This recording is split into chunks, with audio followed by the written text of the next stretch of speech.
خارج التصميم حلو ياسر التصميم مستوحى من الخيمة والثقافة المغربية. تفاصيل شركة بريطانية تدعى بوبولوس هي اللي ستبني هذا الملعب. تعليقك عبد الستار على هذه التحفة الفنية في المغرب اللي باش تحتضن مباريات المونديال في الدار البيضاء في كازابلانكا؟ انفستيسمون كبير المغرب قاعده تعمل فيه، معناتها راهو كي تشوف التحفه هذيا وكيفاش مستوحاة من تقاليد المغرب، من الموسم، من الخيمه، من برشا حاجات معناها كو سوا تراديسيونيل ولا حتى كونتمبورين تو مودرن من المغرب. دونك باش تعطي ايماج كبيره على كاس العالم. هذا استثمار من بين الاستثمارات اللي باش ترجع بالربح على المغرب، روتور كبير سور انفستيسمون باش يصرفوا براتيكمون 5 مليار دولار، مي اون كونتر بارتي مرابيح بركه يظهر لي حتى من السياحه ما 12 مليار. عندي بعد تنقول قداش المبلغ بالضبط. دونك معناها لهنا فما دو كلوب منتصور الرجاء والوداد باش يستعملوا كيف الملعب هذايا. هما ما قالوش عليهم، قالوا دو كلوب.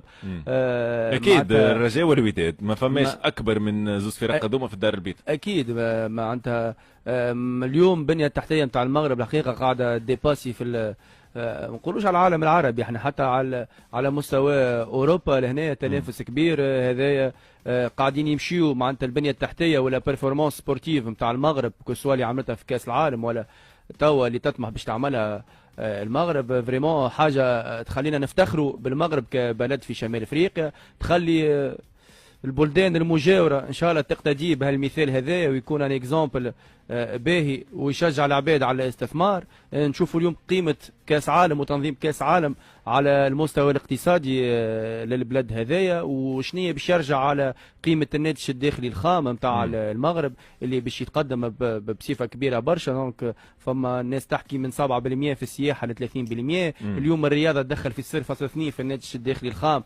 باش توصل في كاس العالم ل 2 و3%. الاعلام الرياضي كيف فما ديزانفستيسمون على مستوى البنيه التحتيه حتى نتاع الاعلام. دونك اكيد الجانب الرئيسي يشهد تطور ومقاولات البناء معناتها الحقيقه فما كيف على مستوى اليد العامله تشغيل مباشر او غير مباشر. 100,000 سرير باش ينضاف في 2030 على مستوى الفنادق.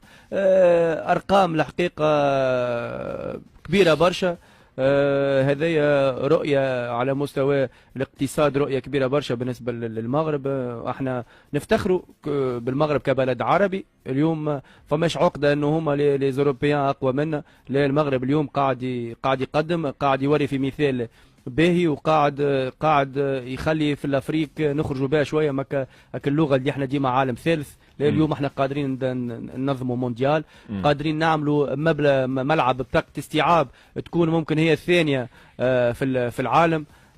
هذا يخلينا كان نقولوا تحيه كبيره للمغرب، تحيه على القائمين على الرياضه في المغرب اللي يخموا انه الرياضه وسيله لانعاش الاقتصاد، وسيله لتطور الشعوب.